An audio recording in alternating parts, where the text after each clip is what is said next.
কোনো এক রবিবারে ডুরান্ড ডার্বি বাতিল হয়েছে।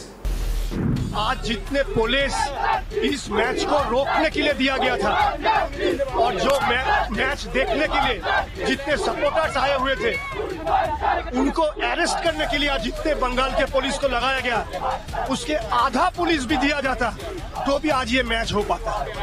চিরপ্রতিদ্বন্দ্বী দুই ক্লাবের একই ইস্যুতে প্রতিবাদে গর্জে ওঠার নজির বিশ্ব ফুটবলে প্রায় নেই বললেই চলে। যুব ভারতীতে দুই প্রধানের সমর্থকরা একজোট হয়ে আরজিকর কাণ্ডের প্রতিবাদে সামিল হওয়ার পরিকল্পনা করেছিল। তবে মোহনবাগান ও ইস্টবেঙ্গল সমর্থকরা যুব ভারতী পৌঁছানোর আগেই পুলিশ ব্যারিকেড করে আটকে দেয় দুই দলের সমর্থকরা। ব্যারিকেড ভেঙে এগোনোর চেষ্টা করতে ইস্টমোহন সমর্থকদের ধরপাকড় শুরু করে পুলিশ। খেলার মাঠ বন্ধ, তবে খেলার বদলে বিচার হবে। ঘটি বাঙাল ভাই ভাই আরজিকরের বিচার চাই। দুই গ্যালারির একটাই স্বর, জাস্টিস ফর আরজিকর।